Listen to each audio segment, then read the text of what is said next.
Wakanda forever! Alright, what's up guys? How y'all doing? This is the Jacked Geek coming at you again with another Marvel premiere comic. We have here Black Panther, A Nation Under Our Feet. Now, this thing is 14 issues, and it is written by Tanashi, wow, I nailed it, Coates. And we have art by Brian Stelfreeze and Chris Spruce. Now, Chris Spruce is the second artist on this, but honestly, I liked his art a little bit more, in my opinion. Description. This is a long description, so I have to actually read off the script. Whew. After Secret Wars, some people remember what was before the end and the rebirth of the multiverse. A rebellion emerges to take down T'Challa and his family. Two rebel, Dora Milaje, is it Dora Milaje or Dora Milaje? Or am I saying it completely wrong? Tell me in the comments. Start another rebellion proclaiming no one man above everyone else. At the same time, Shuri is half dead from the events of Infinity, where the Black Order imprisoned her soul in the spirit realm. T'Challa has to stop all these different conflicts to save his sister and to be king of all Wakanda. Quick thoughts before going into it. The first half of this book is a little wordy. It takes a little bit to get into, but then the second half is really good. So take that what you will. It's a little bit of a read, but it's decent. It's decent. It's decent. That's what I'm going to say. Starring T'Challa as Black Panther, the GOAT. We have Shuri, Queen Ramonda, who is their stepmother.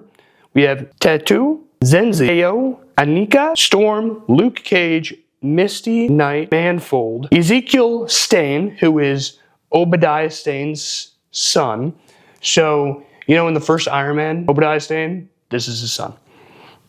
We have Tony Stark and Shangmire, the philosopher, who are in this.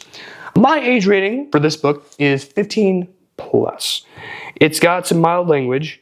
There's some LGBTQ plus themes in it.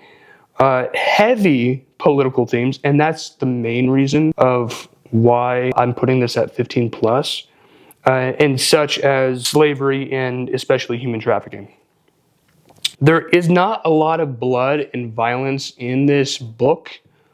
It's more of the reason why I'm rating it is because some of these issues and topics that are put into it are very mature and more for kids who are older who are going to actually understand what is being said in this book, not necessarily for violence or anything like that. When you're talking about human trafficking and that sort of thing, that's kind of deep and it's a very real world thing. And some kids just don't understand that. So I'm going to say 15 plus. And then with LGBTQ plus themes, I just know a lot of parents would just rather know if that sort of thing is in there. Just kind of a heads up, honestly. That being said, there is a lesbian couple. They kiss in one panel. Besides that, whatever. Take that what you will. All right, art. I'm going to be a little honest with you. I'm going to give it like a 6 out of 10, 6.5 out of 10. I love Chris Spruce's stuff. I think it works very well. It's simple. It feels comic booky. It's got really bright colors. Brian Stelfreeze, his stuff is different. It's just, his shading is so dark that it's just such dark shading. It looks a little edgy-ish, not like edgy, just like there's so many edges to it, so it seems a little pixelated. It's a little bit different, so I do appreciate that it's different.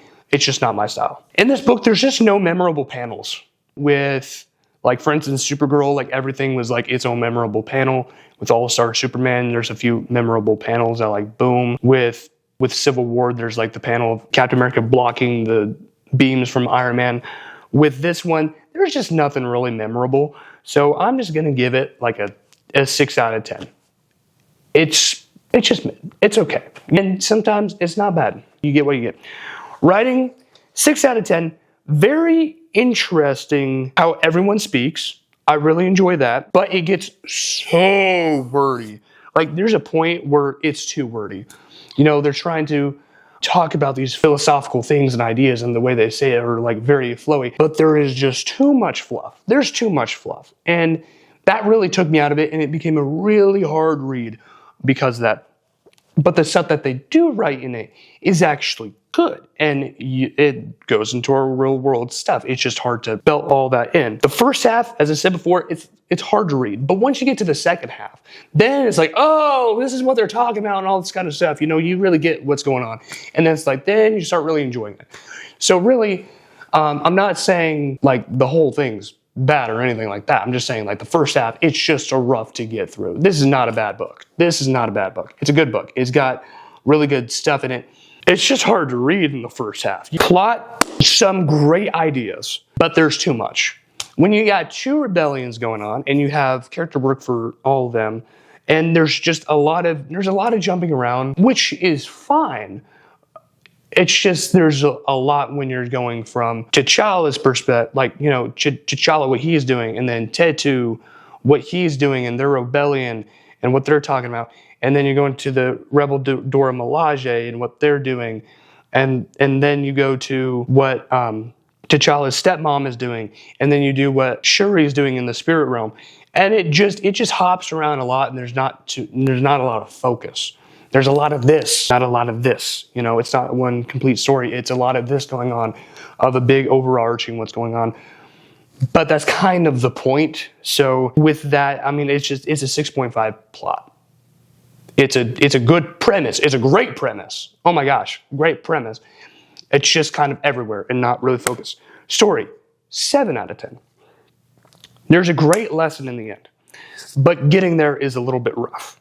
T'Challa and Shuri, they cook in this book. They carry the book. What they do is so cool.